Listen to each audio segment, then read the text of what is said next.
Welcome back to this revival of the Animator Guild podcast. Today I'll be talking to Gabrielle Pohl, the winner of the Animator Guild Short Film Contest 2023. Gabrielle is a freelance animator and illustrator based in Melbourne, Australia.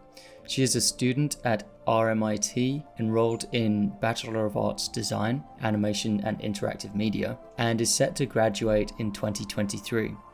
She has completed various freelance projects for illustration and animation, including magazine illustrations and portrait paintings.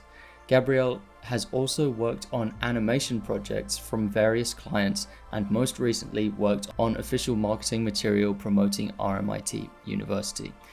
And most recently she is known for her music video Run It Back, which won the Animator Guild Short Film Contest.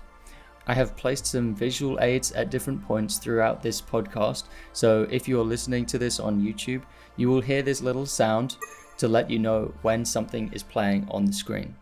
Please enjoy my conversation with Gabrielle Pohl.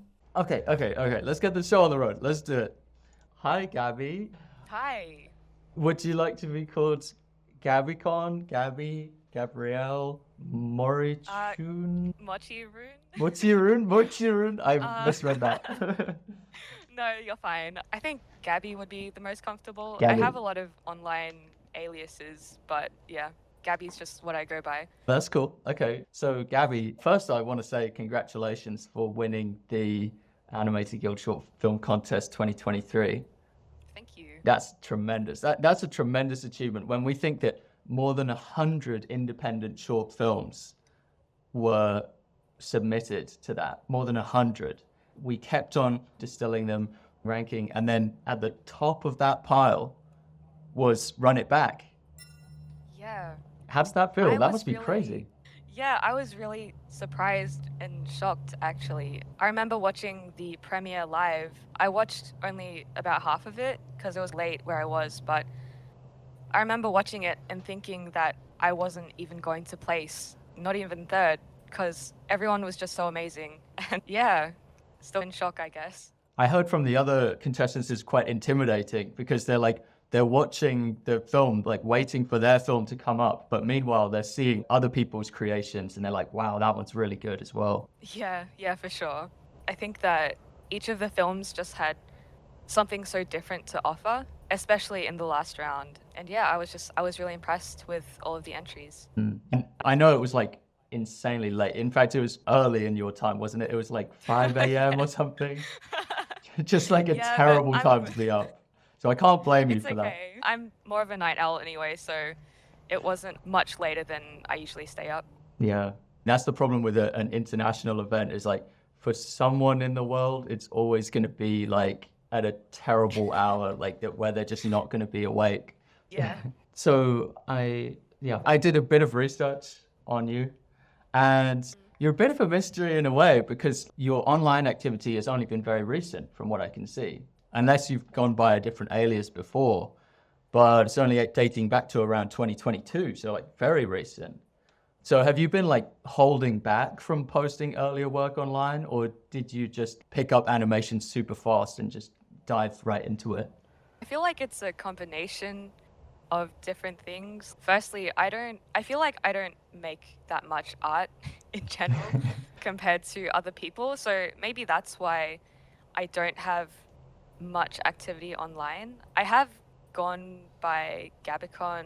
Like I have a Gabicon Instagram that I've been posting on since 2019 maybe, but all of that content was just personal sketches and stuff because I started out just drawing. I didn't get into animation until 2020, I think, because that's when I got into my university course for animation. But yeah, I guess I haven't been doing animation for that long, even though I've been surrounded by a lot of really inspiring animated content for a long time. So I guess that kind of helped me pick it up a bit faster than I would have without seeing all that animation beforehand. I see. Yeah, and we're going to get on to your kind of recent activity with regards to the Bachelor of Design Animation, I think it was. Is that the course? Yeah, that's the one. But also I've just realized I've got a few more kind of questions around the film contest. Oh, yeah, sure. I was wondering, when you were able to watch some of the animations, was there one that stood out to you as like your favorite, besides your own, of course? Was there one that really stood out to you that you thought was noteworthy? I think at the time when I was watching it, every single entry in the last round was really impressive to me, all for different reasons.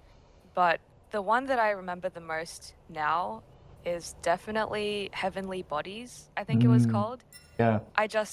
Everything about it, like how grungy and edgy it was. Yeah, super I edgy. really like that vibe. Yeah, and I like how they leaned into it and they weren't afraid to be really edgy, and especially with the graphic design element of it, with all the text and stuff.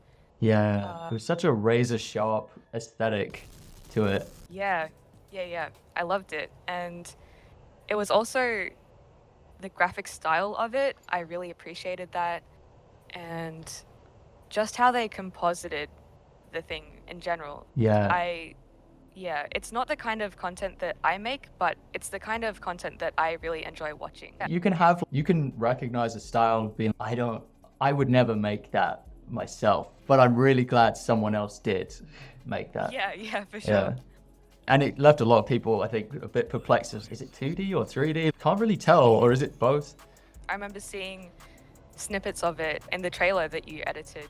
Yeah. And yeah, I remember even then it was the one that kind of stood out to me the most. Maybe because of the punchy colors, I don't know, but just something about it I find really captivating. Yeah, like when cutting that trailer together, I was like so thankful for that film, because it was like every time I used a little bit in the cut, it was just like a burst of vivid, lush brightness to the edit. So I was like, wow, this is like really good editor's material.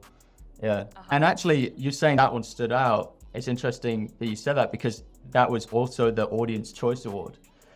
So the audience kind of got together and voted on which ones they really liked as well. And that one I think that one edged out as the top for like audience choice, like the popular vote. Oh yeah, for good reason. Yeah. Also, I was wondering, because myself, Animation, and Gilded Guy, we all get together and talk about it, especially in the final round, we all get together and talk about the entry, what we noticed in the entry, and our kind of summation of it. I'm guessing you saw your entry being played and our reviews of it. What was that like? And also, was there anything you didn't expect to be said, or was there anything you hoped would be brought up that didn't get mentioned in our reviews? It was a new experience for me, definitely, because I don't think I've ever had or heard my work reviewed in a non-academic context before, just because a lot of my work for animation I've done for uni, for my course, and the kind of feedback that you get from there is usually more based on technical stuff, like technical skills. And so I was really pleasantly surprised and happy when I heard your interpretation of the music video. And that's because you basically said everything that I wanted to say through that music video. Great. So it was communicated then. Yeah. It worked. And I was really shocked that you were able to get that from just watching the music video, because I guess the feedback that I sought out during the making of the music video was mostly surface level stuff, because I wanted to make sure, first and foremost, that everything made sense on a very basic level, and that was my focus. And because it was like a kind of limited timeline as well, I had to animate from animatic to like the finished product. I had 13 weeks. Wow. And so that doesn't feel like a lot when you say it. 13 weeks. And it was mainly a solo project. You were just working on it solo mostly. Yeah, it was just me. So wow.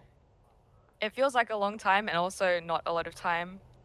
So yeah, that's why a lot of the things that I asked about when getting feedback was just like, do you understand what's going on in this shot? Is everything clear? Is the composition okay? Things like that. And even though I did want to put a deeper meaning into things, I told myself that was just a personal thing and it would be okay if no one else got it. And then I saw the feedback that you and the other judges gave, and yeah, it made me feel really happy that that was communicated. Good. To me, like it did come across very clearly. And of course, I think sometimes when it's a film like yours, which obviously does pride itself on the aesthetic nature, and that's a good thing, there's a great care taken in making it look very pleasing to the eye. Sometimes that's so visceral and powerful that just overwhelms the viewer, and that's all they can focus on and think about. This, oh wow, it's really pretty. When we're reviewing something, we always watch it multiple times because there are things you miss on a first viewing. And also, we talked about having replay value. So it's like, it wasn't a chore for us to rewatch it again. And of course, then when you rewatch it, you pick up things you missed the first time, or you're just given more time to think about it. Because a lot of the time with animations, they're in a little bit of a hurry to deliver the message because it's costly to make animation runtime. Things go by quite fast. But when you replay them, the message can sink in, the viewer can have more time to think about it. So I think that's one of the benefits as well of it being a music video, is that I'm guessing that when people listen to the music, they typically don't just listen to it once. So there's like more opportunity to actually stop and think about it, about the message. But in terms of the academics and how academics are focused on that, I can see why they are. They're trying to train you to make great visuals because that's what sells at the end of the day.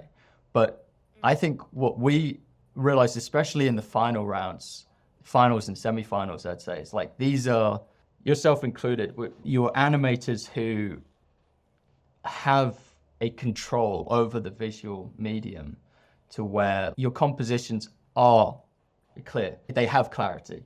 You are communicating effectively. And then it becomes, okay, so what are you saying? What do you have to say? That's the next step. And I'm perhaps more interested in what each animator has to say. And you had something to say. Yeah, definitely. Yeah, it's weird because I remember at the start of the project, because this is technically a uni assignment, even though I was doing it for myself, but it's the final big project that you do as part of the degree. And so I remember at the start of the project, I was just trying to force out story ideas, and I've never really considered myself a storyteller, just because, I don't know, I didn't think that I had anything good to say. Yeah. And I think I grew up reading a lot of information that people would put out for writers writing stories, and they always say to write what you know. And I remember at the start of this project, I thought to myself that I didn't really know anything. I spent a lot of my adult life literally just at home, partly because of the COVID lockdown and stuff. COVID, yeah. Yeah, it was like I graduated high school and then had 1 year of a university degree in another university that I'm not studying at now, and then it was straight into lockdown. And that was also when I started this animation course. Yeah. And then by the time I reached this project, we were still emerging out of lockdown. Yeah. So I felt like I had nothing to say. But the more I thought about it, the more I realized that I did have a unique perspective, I think, and a unique voice that I really wanted to tap into, or at least study. Yeah. And yeah, that's how I came up with like the idea of Run It Back. Yeah. I mean, that it grounds the film in that we are all the COVID generation. We've all lived through COVID, and we have that as a shared experience that connects us all. And so it's instantly relatable because there is no one who was out gallivanting around the world during whatever the time span was, 2020, 2021, 2022, whenever lockdown came in place. So we all have that in common. And that is what just like instantly just connects us. And it's, oh yeah, I was like that as well, at least for a significant portion of my life. I mean, for 2 years, at the very least. Yeah. And also not only that, but it's a lot of people who watch the contest are animators themselves. And animators are typically introverts. So there's that element as well, where animators are more likely to be the kind who do shut themselves away and keep themselves in their room. I was actually interested though, like how do you come up with story ideas for your projects? I was listening to what you said about it being your final project for your degree, and I was relating the whole time because that was, for me, that was Encounter. Encounter was my final year project at university before I went out and became a freelancer. And so I'm sure we had like similarities in our process. And I remember I came up with at least 5 story ideas. 4 out of the 5 were terrible. And the 5th one, which was actually the first story idea, which is interesting. So story number 1, I was like, maybe there might be something there. And then I jump onto story number 2. I storyboard that out, very rough, thumbnail sketches. I'm like, maybe. Storyboard number 3, storyboard number 4. All of them, like, just each one worse than the previous one. You know, because like, it's my mind just desperately grabbing for something that's like interesting. Yeah, for sure. Yeah, I was like just desperate at that point. And then I was like looking back over the first story, and it was the one that was closest to being me. It was the closest one to who I was at the time, and not in its entirety, like, but a part of me, an aspect of me, which is going skiing and going snowboarding is something I do it once a year with my family, and we just behave like lunatics on the slopes, like on the mountains. And so that one, I was like you said, like, write what you know. I was like, I know this. I know what it feels like to behave in a, I wouldn't say reckless way. If it is reckless, it's only me personally who's in any danger. But the kind of themes of the film is that our lives are a bit too comfortable and we have everything going for us it's a bit too nice, we go out and seek danger, and there's a point where you can seek a bit too much danger and it becomes life-threatening, and then you're just being an idiot. And so I came back to the first idea, but it was like 4 months of just flailing around in terms of looking for a story idea. And yeah, I came to the same conclusion as you, really. Do the one that feels the most personal to you. Yeah. Yeah. Did you find that having that kind of personal connection motivated you and got you through the project? Because that's how I felt. I was really glad that I chose something with a personal meaning to it. Otherwise, I think I would have burnt out a lot sooner. Yeah, I think that to me is more to do with, am I having fun every day? And that depends a lot more on I would say the visual content. So for Encounter, I was having fun every day. I was animating because I was animating extreme sports, which I have a real fondness for extreme sports.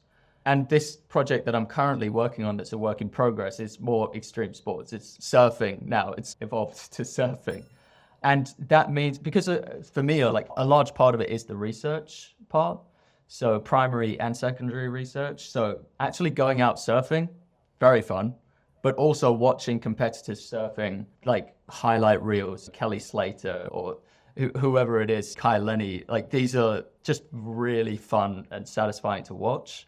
So I would say it's, for propelling me forward, is more on a day-to-day basis. Is it fun each day? But in terms of like confidence in the subject, being confident that what I'm saying has some substance to it, that it is grounded in some way, I feel more at home in something where I have real lived experience. I don't know about you, if that's the same with you. Yeah, no, definitely. I think, again, it comes back to writing and I think it helps in conveying a more genuine and sincere message, or at least that's how I see it. Yeah, I wonder if the write what you is too reductive, because some people see that and they're like, doesn't that limit you? And so I'm wondering if it should be like, write what you know and what you want to know, or something like that, just because of... Interesting.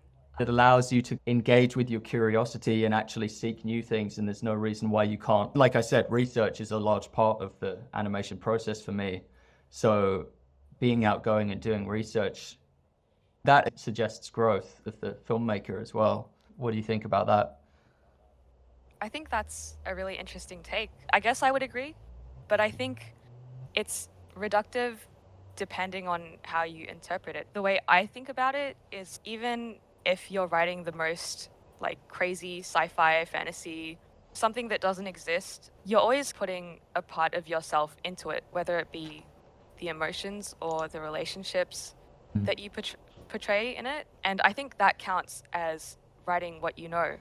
And I think that kind of aspect is really important in helping you connect with your audience. But yeah, definitely, I think it's good to think about what you want to know about. And I think creativity is definitely a great avenue for people to utilize to learn about new things and to stay curious about the world. Yeah, that's a very good point. It's definitely like a good balance of the two, I think. Yeah.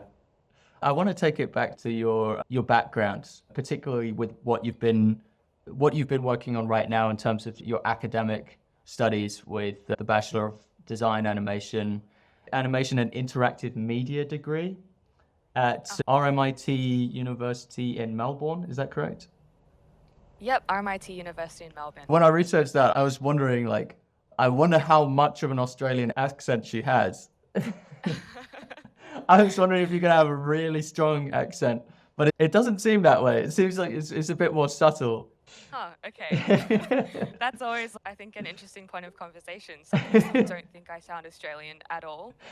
I've been mistaken for being an American, so... Really? Yeah. It is subtle. I think it's not very thick. Anyway. Okay, yeah, anyway. About the degree. Yeah, about the degree. Yeah, so I guess I started in 2020. I actually applied for the program in 2018. So I wanted to be in the cohort for 2019, and I got rejected.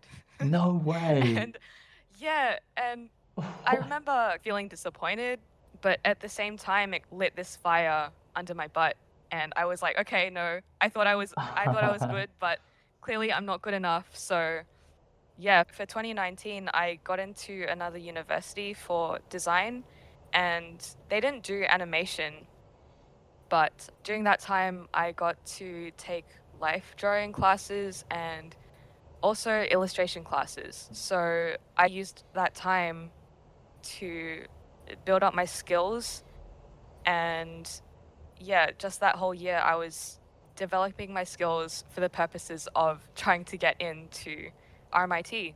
And it worked. I got in. I started studying in 2020, and soon after we started, lockdown happened and the whole like COVID situation.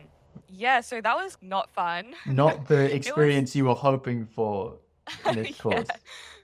Yeah, definitely not. I wasn't expecting it. It was something new. It was new for all of us. And yeah, it was hard, like making friends and stuff, because you don't get that face-to-face interaction. Yeah. But I guess it was also during this time that I had a lot of time to myself to work on animation and stuff.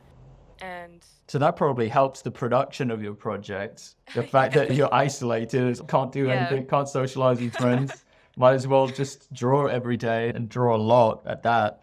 So I guess it helped in that way, but it's not the experience you were probably hoping for. Having someone's desk on either side of you, and we're all making vastly different animated films. But I think we can actually simulate that quite well online now, which is cool. With Discord, you can just look over at someone else's screen and see them drawing keyframes as well, which I'm really enjoying.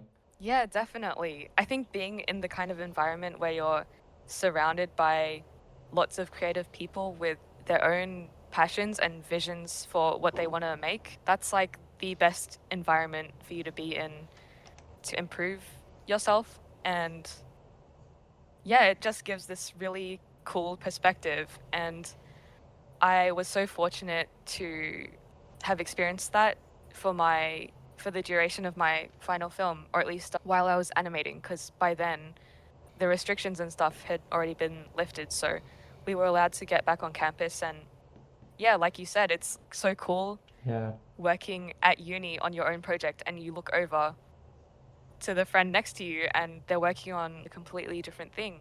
And also just seeing the progression of other people's projects is really cool. Like, you get to see all these different projects from start to finish, basically.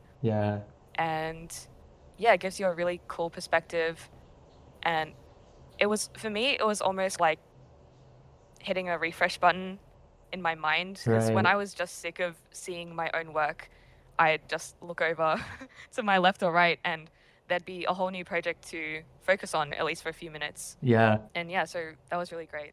It's amazing, like just putting animators or putting artists in the same room, and there's a synergy that happens where you can get fired up just by looking at another animator's project and maybe taking a technique that they're using, but maybe it's just the raw inspiration of being like, wow, that looks so cool, or just thinking, oh wow, they're getting ahead of me, I need to hurry up with my process. Yeah, for sure.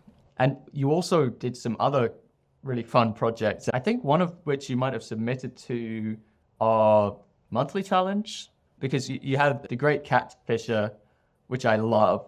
It's such a funny story. Oh, thank you. And also Snow White and the Apple, which is, again, really funny and just a great little project. I found I had to go out my way a little bit to find them. I'm going to link them to people because I think they should see them as well. I would really appreciate that. So did they come from experience as well? The Great Catfisher, it seems like, again, very relatable kind of story.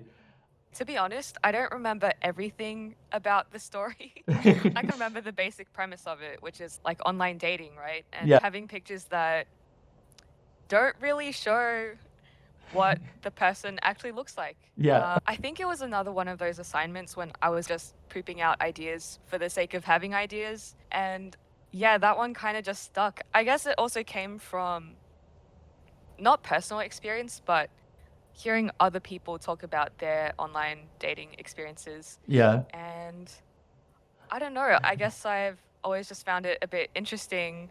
And yeah, I personally can't relate to this story. Like, it's never happened to me. But yeah, I guess it stemmed from hearing other people talk about it, as well as like my own very limited experience. I'm quite grateful that they're on, is it Behance that they're on, or it's not like a design type website? I think I put my projects up on there before because I didn't know that Adobe Portfolio existed. So that was my portfolio site for a while. I don't know if it's still linked to my main site, but I've abandoned my Behance page because I think the portfolio site just offers a lot more flexibility. However, I do really like it there for one reason mainly, is that because it's more of a kind of design community, and they're always incentivized, it seems, to show their process and to show a kind of methodical approach to iterative design and drawing. And I noticed that about your process, because you were open with sharing your process for these projects, probably incentivized by the academic system, which says, okay, you need to show your thought process for this. But it's nice because it shows that you maybe reject 2 out of the 3 or reject 3 out of the 4. If people are looking for one thing that you're doing that seems to work really well, is that you're not always just going with your first idea.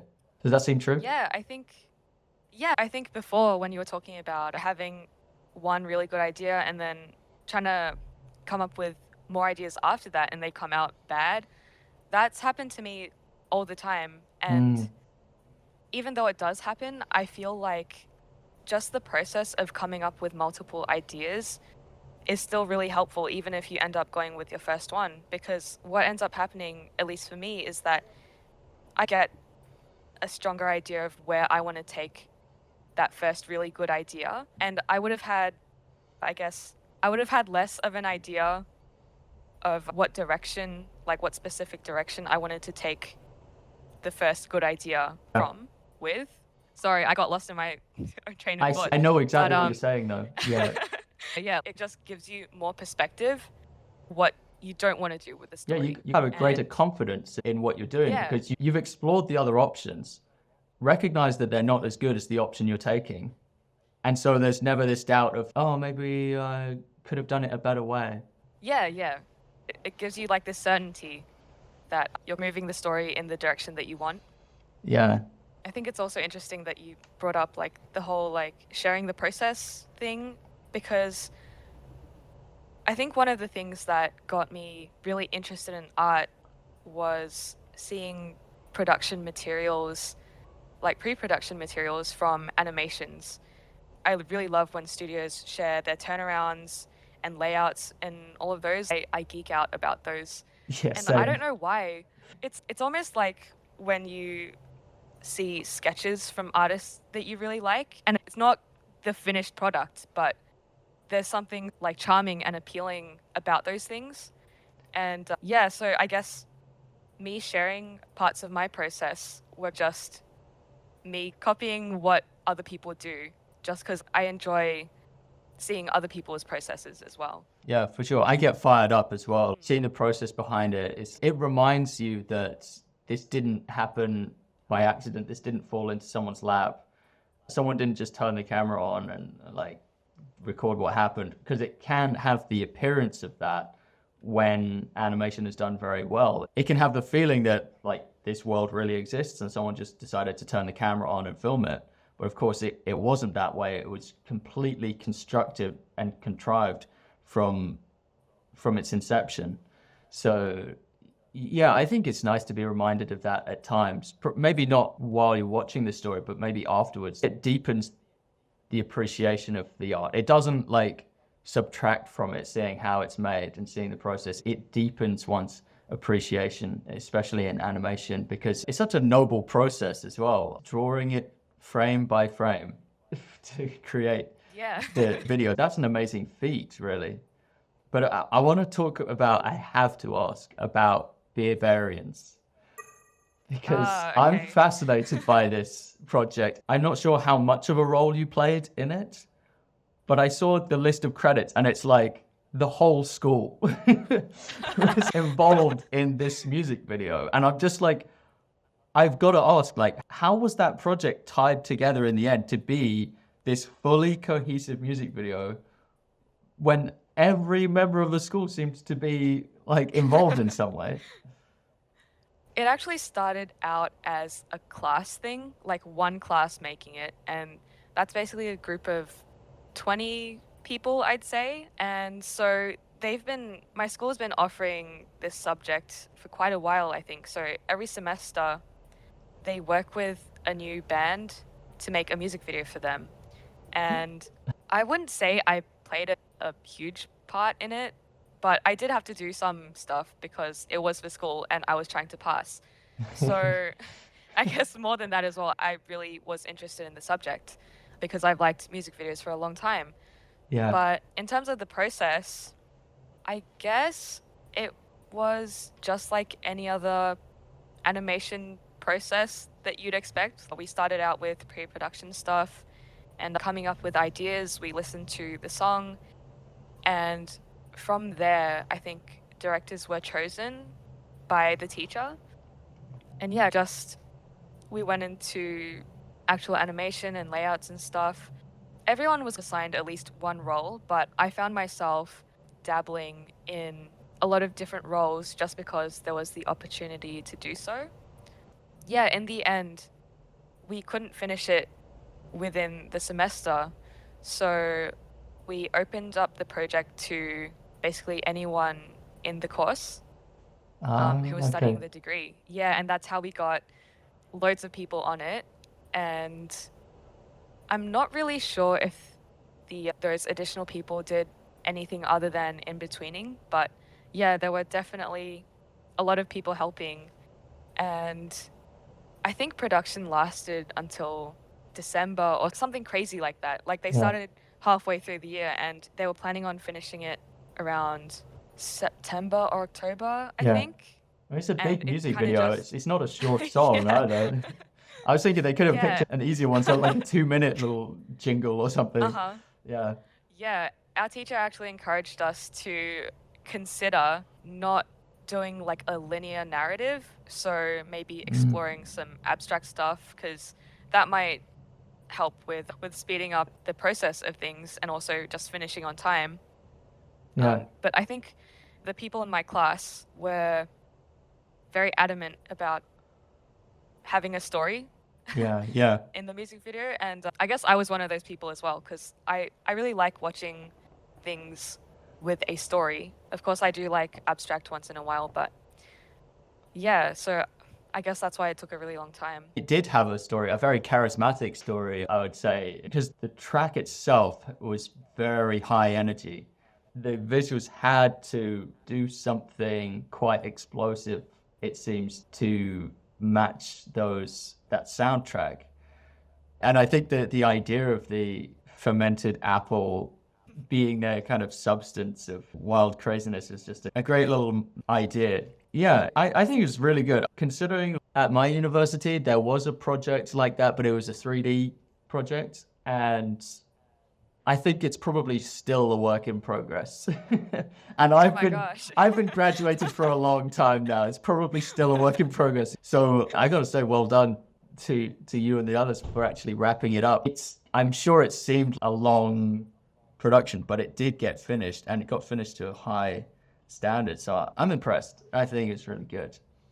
Would you recommend your course to others who are in the area?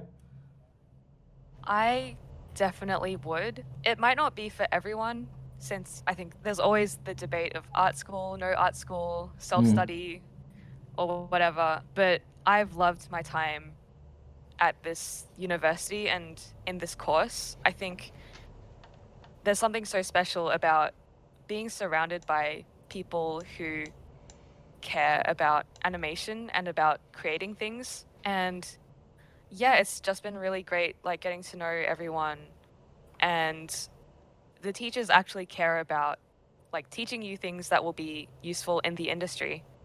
So yeah, I would definitely recommend it. I have no regrets in choosing the course. And yeah, definitely look into it if you can, I think. Okay, that's good to our listeners who might be Melbourne based, which is probably a tiny percentage, but but it could be important to them. Yeah, you never know. We're still on the topic of music videos. Are you like planning to just be music video specific for all your projects, or is it just by coincidence? I mean, I think it would be great to branch out, but music videos have definitely been a focus for me for a really long time, just because I really enjoy watching them. There are a lot of like indie animated music videos from Japanese artists that I've been watching for so long. Like a lot of them I've just had on replay for ages. And I think that's what inspired me to go in the direction that I have. And yeah, I would definitely love to keep making as many music videos as I can, especially because I feel like I don't have that many finished projects. So I'd like to at least, I don't know, specialize in this area before moving on, because I just feel like there are so many things that I haven't explored yet that I would really like to through making music videos. So yeah, I'm not really ready to move on from that yet. That's good. I think it's always great to hear when an animator wants to specialize in a particular area, especially an area like music videos where there are so many music artists who want music videos. There's a huge demand for it. And music in general is so popular. Try and find someone who doesn't like music of some kind. It's the most popular thing in the world, perhaps. I think there's a great future there. Do you worry at all about the kind of budget restraints that often come from working with a band that's like someone in their garage and maybe they're unsigned, or maybe they even are signed to a label, but they're a small production? Do you ever worry about that, about there being like a limited budget? Yeah, a little bit. I've actually heard that music video productions usually struggle to get enough budget just because of how little they usually get. Like, I think the bar is just set so low that it's become the standard. I don't know how true that is, but that's my understanding of it. So Yeah. I wouldn't say I'm worried about it, because I think even if I don't get paid for making a music video, ideally I would like to, but if I'm making a music video for a song that I really like, I would definitely do it just for a personal project. Yeah. Of course, it would be really nice to make a living out of animating music videos for bands and bands that I like. But yeah, I guess my expectations for that are set a bit lower. Yeah. So yeah, I guess I'm prepared to do freelance animation that isn't music related, but definitely I'll be making music videos for as long as I can, as long as I'm able to. Yeah, and on that note, as someone who has done music videos or looping music visuals, my kind of rule of thumb is I have to really like the music, because I will be listening to it hundreds of times in the edit. So if it's a track you don't like that sounds like nails on a chalkboard, it's not going to be a fun experience, is it? Actually, I thought I was gonna get sick of the song. Interestingly enough, I didn't really start to get tired of it until I finished Run It Back. Because during the editing and animation process, I didn't have to listen to it that much, just because the timing and everything, the timing had already been decided from the animatic. Yeah. And so when I was working on the animation and also just cutting the shots together, I didn't have to listen to the song at all. You were able to just listen to whatever playlist you wanted to. Yeah.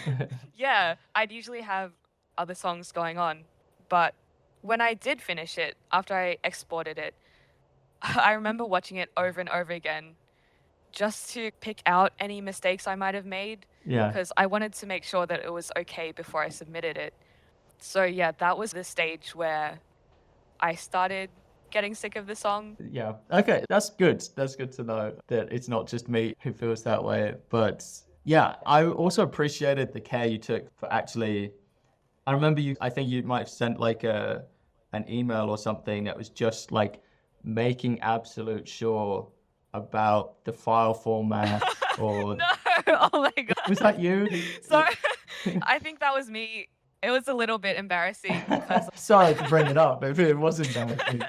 I appreciated it. I appreciated that a lot, because other people, some of the people, I couldn't qualify them because they had uploaded it wrong, they got the naming convention wrong or something. They just didn't do what was instructed. So it was good. Yeah, because I assumed that the competition or the contest would be huge, because I looked back on previous years and I saw how much it grew from year to year. Yeah. So you were aware of the snowball effect that it was having. Yeah.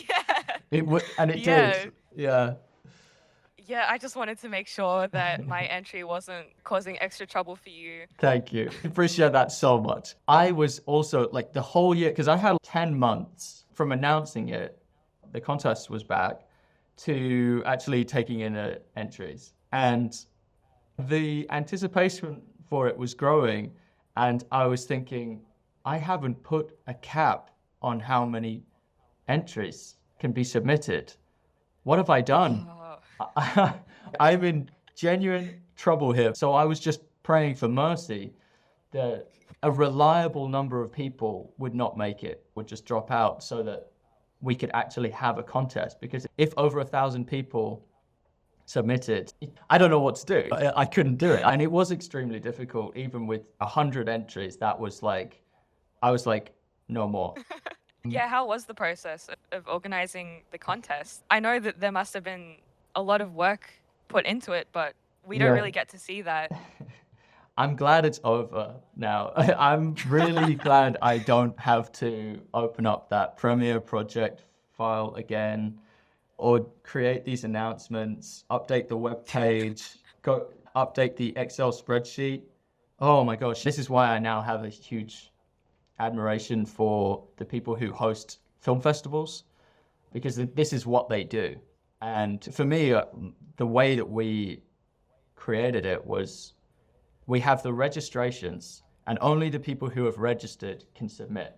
And this stops people from just like reaching into their back pocket and being like, oh, here's a film I made 10 years ago. Here you go. And just chucking it at us. Because the goal is to create something new, to kickstart innovation in animation and to keep the industry alive and healthy, or at least the independent animation scene, not the industry. But that means that with each person who submits, we have to cross-check their information usually based on their email address.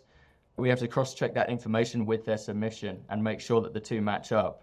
One person, they said, it's really important that you don't disclose my real name, that it's just my alias. And they submitted their real name. And from there, we were like, okay, it's like one of those curveballs you're not expecting when dealing with this. But we realized, like, why I say we? It was the royal we. It was me. I had to change the contact form to be like, would you like to be called by your alias, or would you like to be called your real name? Or would you like both? So people had the choice and they could tick the box, and then I would manually just ensure that they were being called by their real name, their alias, or both. And it's just that all these little things come up like that when you deal with a contest that has a lot of people involved that you wouldn't expect when you're just thinking about it in theory. And there's no app you can use that just automates the whole thing. Like, you'd have to custom make the app, which would be more time. So these processes were mostly manual processes. So it was too much work, I would say. And this is why I'm passing the torch now. So hopefully we will continue the contest. This is something people have been asking, so I do want to say it here. Hopefully we will have the contest continuing, but I am passing those responsibilities on to other members of the community. And then I will use my platform, hopefully, to just broadcast the contest. But in terms of the actual work behind the scenes, I'm an animator. I know that. And I really feel that. And the whole time I was editing this, I was just thinking to myself, I'm an animator.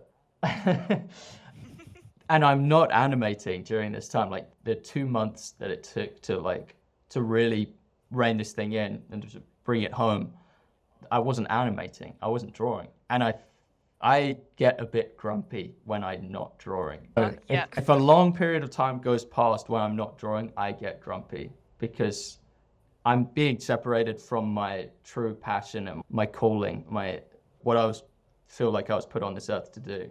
Or not what I was put on this earth to do, but my chosen thing, my chosen activity. So it's not for me, like hosting the contest, but I'll do what I can to keep it going by letting other members of the community help their community. And it doesn't have to just be me. It can be decentralized. And I want it to be decentralized. Yeah. Did you really not animate for 2 months because of the contest? Yes, when you consider that the announcement video, I had to edit that and I had to get the page set up. And then 10 months later, I had to. So I was thinking to myself, like, at least 2 months out of the year are taken from this, 2 out of 12 months, which for an animator that's a lot. That's more than any vacation we would take. And to me, it just as a simple calculation like that, when you actually add up the time, it's too much time. It's too much. Yeah, for sure. But yeah, that's not to say I regret it. I'm really proud of what we all achieved, like putting this event on.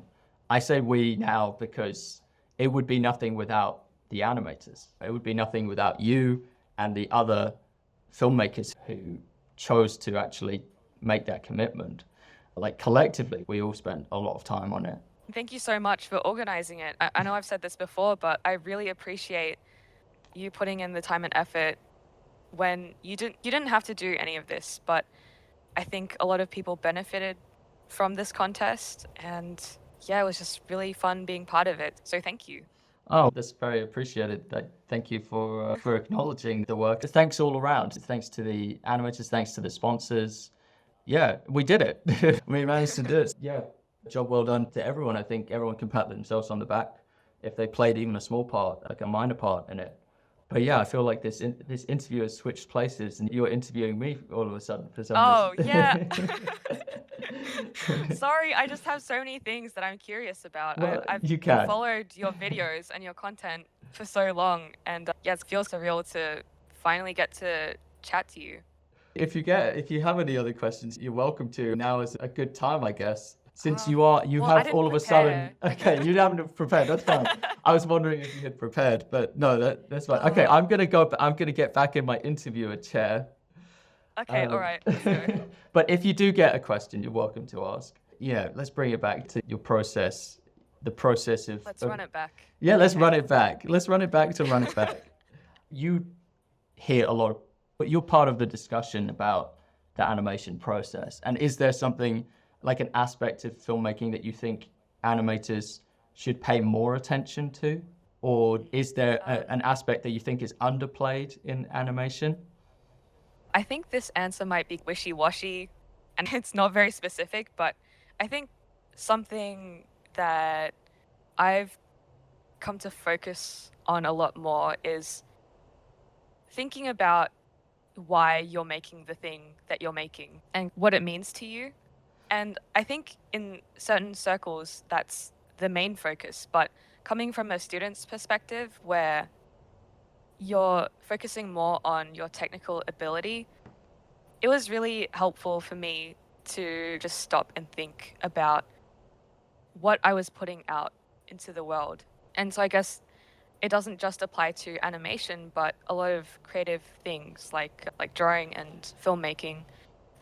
And for me personally, it doesn't have to be this really deep and meaningful, insightful, groundbreaking revelation. You don't necessarily have to say anything completely new, but I think it's important, at least for me, to be able to show something that I really believe in.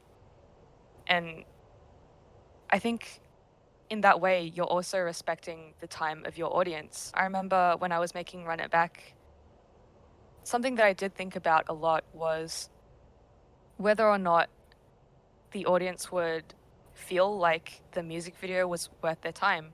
Because I think we've all experienced coming across a video online that you watch and you finish and you come away from that feeling like, wow, I just wasted 2 minutes of my life. Yeah. There's 2 minutes I'll never get back. Yeah. I think, especially in this day and age where there's just so much content, it's important, at least for me, to be a bit more conscious about what I'm making. And I think some people do have to churn out content because it's their job. But I think where you can afford to, it's really nice to be able to, just make something that's actually important to you. Yeah, considering how long it takes to make an animation, that really should be a priority of what you're thinking about, especially, I suppose, at the start. I made a video recently that kind of dealt with the doubt that animators can feel at the end of their animation process, where they're like, because there is some self-sabotage that can be involved. And my solution to when an animator starts getting really doubtful of what they have been making for a long time is like just asking like why you did it in the first place. So if there is a strong, compelling why, it will give you strength and conviction the whole way through the process. Yeah, definitely. I think it's also that mindset that helped me finish the music video. There were some shots that I wasn't so happy with, and of course I did have to submit this because it was an assignment, but in terms of showing other people, aside from my teachers, something that really helped me push through the doubt was thinking about the overall message and not just getting caught up in that 1 second of animation that I really don't like. So yeah, I definitely agree with what you had to say in that video. Great. Yeah. Let me see. I'm conscious of your time. I don't want to keep you here all day. Oh no, that's all right. Are I you have good for time. time? Are you're okay? Yeah, I'm fine. And what time is it where you are right now?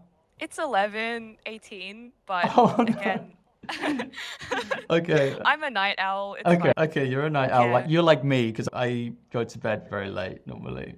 Is that something unique to animators? I don't know. I am a night owl as well. I find it really hard to actually get back into an ordinary sleep cycle. I don't know about you.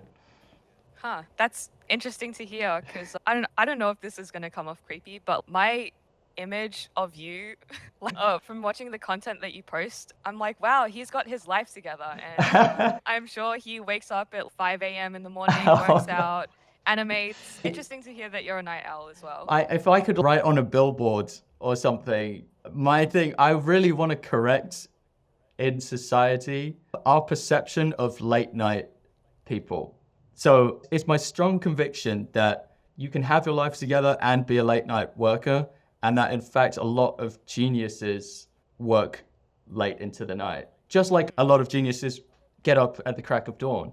And it has no bearing on someone's productivity, or it has very little bearing on someone's productivity. And it has a lot to do with their natural inclination, the chemicals in their body, telling them when to sleep and when to get up and focused. And the thing is, if you're working late, okay, you're not working early, but the person who's getting up and working early is also not working late. They're going to bed at 8 or 10, and so they're not working at the times you're working. It's just a difference in the distribution of hours. If the two people, the early bird and the night owl, if they both sleep the same amount and they both work the same amount, then why is one perceived as being way more productive than the other? But anyway, that's me on my soapbox. That's my rant about productivity. And perhaps that's all just one big elaborate excuse so that I can still have lions every day as a freelancer who's self-employed and not feel bad for it. No, I really like that take actually, because I don't know, I guess I never thought about it that way. And also, I like that you still care about being healthy and maintaining a healthy lifestyle. And I guess Yeah, for sure. being a night owl kind of doesn't have to get in the way of that. I think a lot of the time, what I hear is that being an early bird, getting up in the morning, early in the morning, is the way nature intended. And so somehow that's perceived as more healthy. Yeah, it's according to the natural rhythm of the world. Like the world wakes up at the same time. Yeah, so reassuring to hear that you have a different take on it. Yeah, there are nocturnal animals. My cat is most productive at night and then sleeps through the day, and it seems to work for a large variety of animals that are active during the night. And it works well for them. And in fact, they take advantage of the fact that most of the world is sleeping at that time. As a nocturnal animal myself, I have a long stretch of time that is completely uninterrupted. No one's going to walk in through the door. I'm not going to receive a phone call.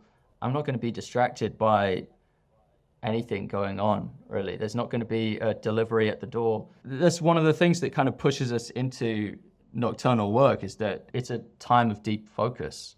And deep focus is hard to get when there are distractions. It's hard to stay in deep focus. Yeah, definitely. Yeah, in flow state. Yeah, but that's my take on it. I'm very opinionated on the matter. Yeah. Anyway, back to my questions. Oh, yeah. Forgot about those. Yeah. So, getting a bit more into your inspirations. I know you're very into music, you're very into Japanese culture. Let's start with animation. What's an animation you go back to for inspiration? Like you've gone back there multiple times as a source of kind of inspiration. I think in the past year or two, I've grown to really like Tangled, the Disney movie. Interesting, because I usually look at 2D animation for inspiration, but I guess I really connected with the story in Tangled, and I really appreciated how they wrote, well, the story and also the characters. This is a tangent, like not really related to animation specifically, but I really like how Rapunzel, the main character, she has this inner strength, isn't physical strength, but I think one of her greatest strengths is kindness. And Right. and I think it's lacking, that kind of character is lacking in today's Yeah. in today's environment. It's a super undervalued trait in our society. Yeah, definitely. And I think when I noticed this in Tangled, noticed how strong Rapunzel was as a character without being this sword wielding badass girl. Yeah, I guess I just appreciated that side of the story a lot more. And yeah, that's about it. That's a I really do good look answer. at That's a really good answer. okay. Yeah. Okay. I also do look at like the storyboards and stuff, obviously. And this is also unrelated but related. I saw the animatic that they, or part of the animatic that they made for the movie, and I found it really interesting how rough it was. It was for one of the songs, I forget now, but they were literally just scribbles in black and white, like stick figures pretty much. Cool. Yeah, and so I found it really interesting, especially because I'm used to seeing animatics from like Japanese studios where they go for the really clean, polished look. Yeah, so sometimes it's almost like it's already animated in the animatic, which is quite strange. Yeah, pretty much. It's like they already have their keyframes done. So yeah, that's something else I think about when I think about Tangled. Yeah, that's really cool that in that process they allowed their team to actually have that flexibility that comes when you just jot down a scribble. And I don't know, I see it like just like playing jazz. It's like a bit of improvisation where something marvelous can come out of this reactionary interplay between storyboard artists. And that might have carried through into the actual story. I have to admit, I have not seen Tangled. So I think after this, I'm going to, I know, a note of humility, you called me out. I probably could have gotten away with finishing off this interview having never confessed that, but I decided to be radically transparent here. Yes, this animation expert hasn't watched Tangled the whole way through. I have, however, seen a lot of behind the scenes, Glenn Keane working on the hair, doing his draw-overs of the 3D characters, which I think at the time was extremely innovative and paved the way for other movies that now have a similar approach where they're bringing back 2D elements into the 3D process. But yeah, I need to go and watch it.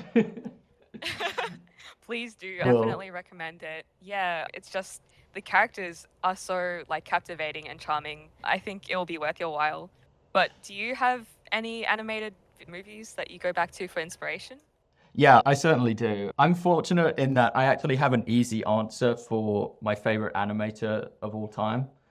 And therefore, I also have an easy answer for my favorite animation of all time. However, they are two different answers, but my favorite animation of all time is The Man Who Planted Trees. And it's by a French animator called Frederick Back. It won an Oscar in the 90s or 2000s for Best Animated Picture, and it was like 20 minutes long. It's about 20-minute runtime, and it's just fantastic. It is like the film. I'm not even talking about what the film teaches, but the film itself, I feel like it reconnects one with nature. It's a tremendous experience watching it. Sometimes, I have to warn you, if you go and watch it online, there are a lot of really low quality versions of it, and it would be a shame to watch the whole thing on 480p. It's too pixelated, some of those re-uploads. So make sure you watch the 4K version. There is a 4K version on YouTube now of The Man Who Planted Trees, translated into English. Oh, okay. Originally, it's in French, but the English dub is tremendous as well. That's one that I will watch that. I go back to it every now and then, and it raises my standards for animation, for the animation I'm making, and it shows me that I can do better. It lifts the ceiling on what I consider to be great, timeless animation that will remain important and beautiful for 100 years or 200 years from now. So that's my favorite animation. And my favorite animator is Alexander Petrov, who is a Russian animator. And he's made a bunch of short films that are absolutely spellbinding. Is he the one that does like oil Yeah. animation? Yeah. Paints on glass? Paints on glass. Oh my Yeah. gosh. Yeah. Watching his work is so humbling. Really because- humbling. Yeah.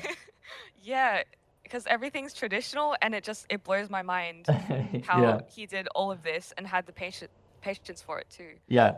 So there's a podcast that I did as like a guest on animations podcast called the Animation Breakfast podcast. If anyone's listening, they can just listen to me gush about Alexander Petrov if they want for a straight hour, just talking about how amazing his process is. Okay, I'll give it a listen then after we talk.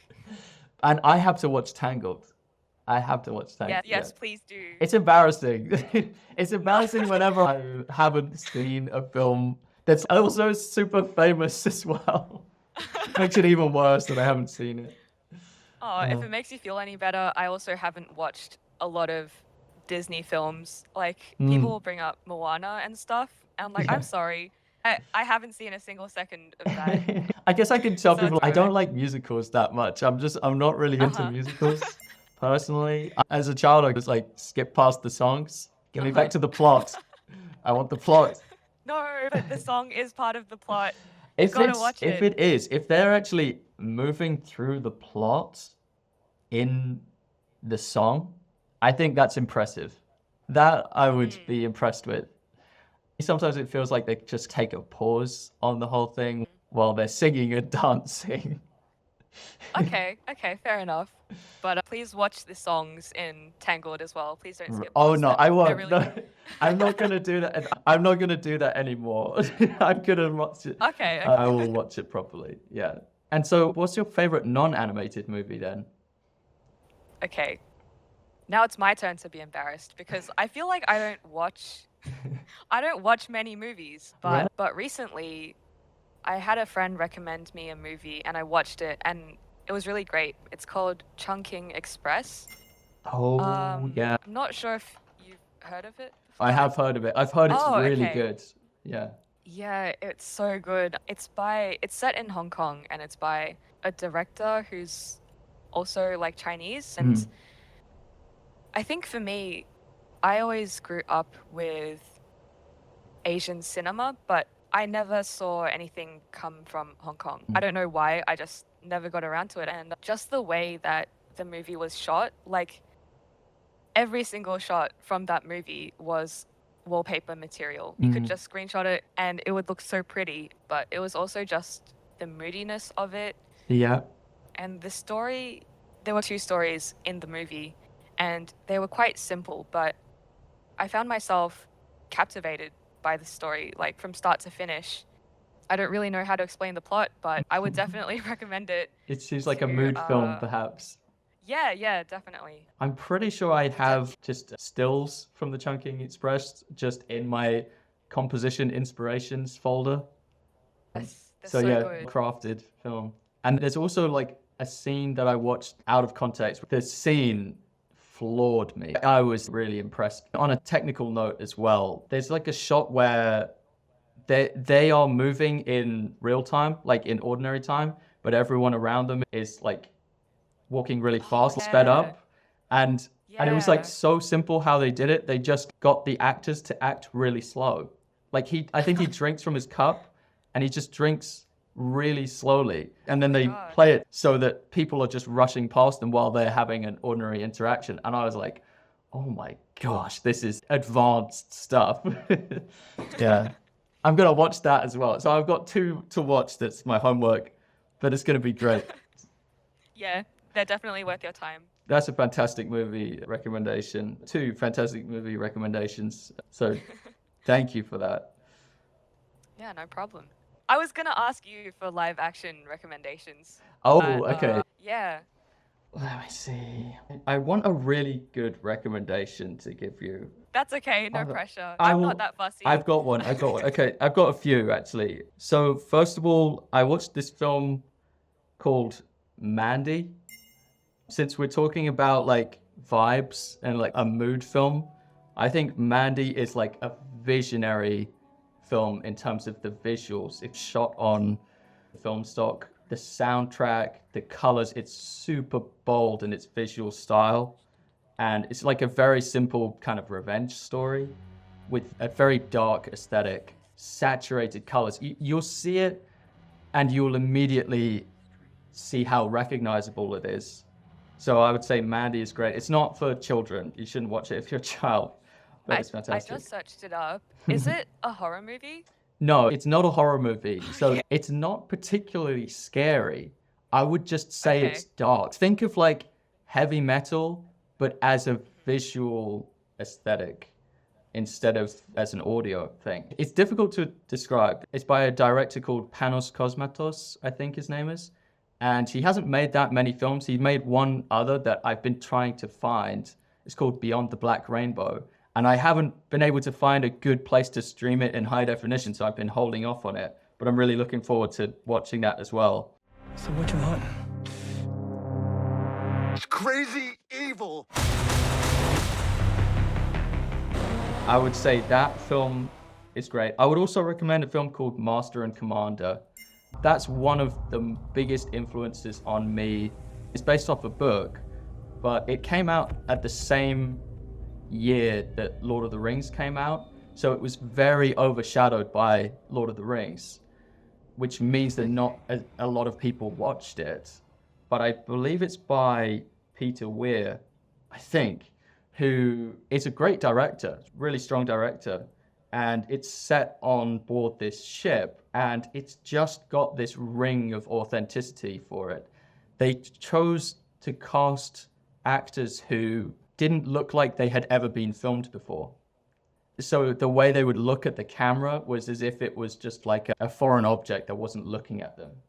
And so I just think it's a very tasteful film and solid storytelling from start to finish. So I really like that film. But yeah, I could go on and on. But I would say the main two are Mandy and Master and Commander, if just off the top of my head. Yeah. Wow, okay. Thank you for those recommendations. I've been meaning to watch a few more movies, so I'll definitely be watching those soon. Great. I'm very curious to what you produce next. Are you working on something right now, or are you taking a break? I'm working on a few projects. They're still at the starting phase. A lot of them, I haven't done much work for them. At the moment, what I am animating is just like small snippets of things without stories. And I guess I started them to take a break after working on Run It Back for so long. But yeah, I do have ideas for a couple music videos or like visualizers, like looping images to accompany music. Yeah, not really sure when they're gonna come out, but I am working on them. That's great. I'm really happy to hear that. How much of a break did you take after Run It Back? Because that must have been quite taxing on you. Just powering through like a full music video by yourself, really high quality. That must have been tough. Yeah, honestly, it feels like I've taken way too long of a break. Not sure if that's because I got a bit burnt out towards the end, but probably took a couple months since finishing it off. Yeah, I guess now I'm still trying to get back into the swing of things. I never stopped drawing completely, or maybe I did for a week, but That's understandable. Yeah. yeah, I guess I'm still in the recovery phase where I'm trying to build up my stamina to take on the next big project. Yeah. Okay, so it's going to be bigger than your previous project? Ooh, I want it to be better. Okay. Even if it's like the same length of time, I want it to, I don't know, to be better than Run It Back. That's always my aim as well, is just to be better than the film I made before. So it continues on an upward trajectory. Yeah, that's the ideal. It might not always turn out that way, but yeah, that's what I'm hoping for. I'm trying to do the maths in my head. You said it was 13 weeks for Run It Back? Yeah. So what kind of rate are we talking about? Okay, so the 13 weeks was just animating and compositing. I made the animatic before that, before the 13 weeks, and I also had backgrounds done by then. I think I had to make timeline or like a schedule for part of the assignment. I forget it now, but it was something like weeks 1 to 4 was just keyframes, and I think I was like half a week behind, but yeah, I moved on to in-betweening for 3 or 4 weeks, I think, maybe 3 weeks, and then coloring took no time at all because I was using TV Paint, and I really like how the coloring system is, like the color and texture layer or something. Yeah, so the coloring phase was a nice break. I think exporting everything, like exporting all the sequences in different layers, I think I was also really burnt out at that phase. It took a whole week almost just to export. Do you know about the magic export button in TV Paint that exports all the layers on your scene as layered PNG sequences?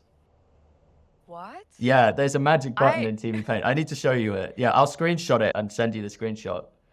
It's worth using. Oh my gosh. Yeah, I had it no saved a idea it lot of existed. time. Yeah. Oh my gosh. Yeah. I feel like you I press need a it moment and to it just... I'm sorry. You press the button and you choose the save location, and it exports each layer as a PNG sequence in its own folder structure, and you can just bring it into After Effects or wherever very easily. It's nice.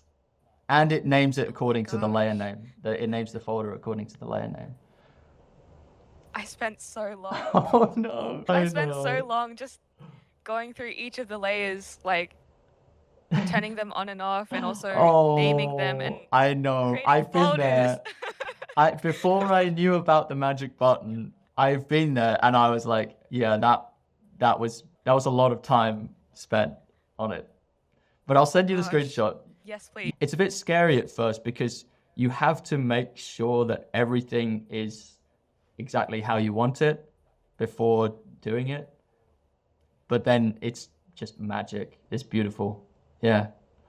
Okay, to be fair though, I feel like I did benefit from having to do all that like admin work, sorting the folders and stuff, because I do quite enjoy monotonous tasks sometimes. Yeah. It's like a good break from all that drawing. On one hand, it would be nice to have that magic button, but I guess it's not all bad to export the layers individually by yourself. Yeah, someone else said that as well, where they were like, no, don't tell me that. I enjoy the repetitive work part. I want to keep the repetitive work. But yeah, I suppose you'll still have in-betweens and things. There's always some kind of repetitive aspect. Yeah. How do you feel about admin work and stuff? Do you not like it at all, or do you find it like it's a nice break from things? Yeah, I mean, I do like there being a task in there where I can put a podcast on or something, or be in a call with someone and still work. So in between, it's quite nice to actually cushion the intensity of keyframe animation with a repetitive, easy task like in-betweening. Is actually quite nice, because if we only had the intense work, which is it takes a lot out of you doing those keyframes, if we only had that, I don't know, it could be preferable, because then we could just be like normal people and just take breaks. Yeah, now that I've just said that out loud, I think that it still is preferable to automate the mindless tasks that we can automate. That's my answer. I'm also impressed that, because it sounds like you actually went on a layered approach through the whole animation. So you did all the keyframes and then all the in-betweens afterwards. And I don't work like that. Yeah, that's interesting. I think I admire people who can work with a staggered approach where they're working on multiple phases at the same time. Because for me, I think I just like, I don't know if this is the word for it, but compartmentalizing different stages of the process. And I feel like somehow I just feel like I work faster that way, because it's like I'm working on one thing at a time, and that makes it feel more manageable. And I think in that way, it also feels like I'm making progress a lot faster, because I can say once I finish all the keyframes that that's one whole stage done. I only do the blocked approach or the staggered approach with keyframes and in-betweens. I wouldn't do the whole like render, pass, color, composite, especially when there's like a switch over in applications. You don't want to be toing and froing between two different software. But I think with in-betweening and keyframing, at least for me, it's like they're similar enough. They both involve drawing. The layered approach for keyframes is like too much delay to the gratification of seeing the thing move. Oh, okay. I need little bumps of, oh yeah, that looks nice now. I like that. Yeah. Yeah, that's why I do it that way now. Yeah, that's interesting. I think for me, the gratification comes from just saying that I finished a single stage, like I finished all the keyframes. That's hardcore. Instead of seeing... When you have enough keyframes in a scene, like it already looks like it's moving enough. So yeah, I don't need a really smooth movement to be satisfied with how it looks. Yeah, no, that does make perfect sense, of course. I suppose I was imagining it like you inserting the blank instances in between, so it's like very blinky, but of course you can do that at the beginning of the in-between process as well. Yeah. Uh-huh. Oh no, I usually do insert like the blank frames, but when I do need that like extra boost of motivation, I get rid of the blank frames Right, just yeah. to see it moving. That- And then we go back to blank frames. My Yeah. God, this is so relatable. Yeah. Animators are going to be listening. Oh, they understand me. Great. Okay. I think is that a good place to end? Yeah. I don't want to like Uh-huh. prematurely end the conversation, but I'm looking at any more questions I have, and I think all the other ones are silly. Unless you think that it's not a silly question to ask, what animal would you most like to animate? I was thinking about that one, and I was wondering what made you come up with that question. I was just it just brainstorming ideas. I was just like, okay, what can I ask? It was probably, maybe I wrote it early in the morning. Understandable. I was actually trying to think of answers to that because I honestly don't have that much interest in animating animals. Just I already It was a find terrible animating question, humans... I did. No, It has nothing alright, to you do with tried. your work. I was projecting onto you. No, I thought you came up with that question because you saw that I hadn't animated animals before. Yeah, let's go with that. My answer for that was going to be snakes because I don't like animating legs. Ooh, They also have this hypnotic movement that I think yeah. would be really interesting to study. So yeah, that was going to be my answer. That's a great answer. Oh, nice. Thank you. I have animated serpent-like movements before, and it can be a bit tricky because you've got two parallel lines making up the body of the snake. And Yeah. if you just stray a little bit from that parallel line, the volume is messed up. So I found it a bit of a challenge to do it. It is possible, of course. It's just me complaining. I didn't think about that. Maybe I'll change my answer. What would be your I'll work backup? I was actually going to say birds as a second option, just because I really like the look of wings. I'm not sure Yeah. why, but there's just something so like majestic and sometimes elegant. There's just something there that I really like. And I don't know, I think maybe part of it also comes from liking mythical creatures. And Yeah. you know, some of them have feathered wings. Yeah. Yeah, I guess birds would be really interesting to study. And I think the movement is really interesting. So Yeah, that there's would be my something backup. something there, like a magnificent just flap of the wings. For me, it makes me think of manta rays as well. That could be a really cool thing to animate. Oh, yeah, for sure. Cool. I got my answer to that weird question. But yeah, thank you so much for coming on to this revived podcast. Maybe this is the one that's going to spark me bringing back the podcast. Who knows? Oh, I hope so. I mean, yeah. thanks for having me on here. I've really enjoyed chatting with you. Yeah, likewise. It's been great. It's been a great conversation, and it really has satisfied a lot of my curiosities about the creator behind the animation. And for anyone listening, please do watch Run It Back. It's up online. It's a great time. It's going to be your favorite music video as soon as you watch it. Check it out. And also the finals, the contest finals that's up on the channel. I know it's a 3-hour long video, but it's worth your time for sure. Thank you so much, Gabby. I'm going to leave you now. I'm going to let you get back to whatever it is you're doing with your night. Probably animating, I'm guessing. Yep, that's right. Just animating. Oh, wow. How did you know? Just intuition, I guess. All right. Take care. Bye. Okay.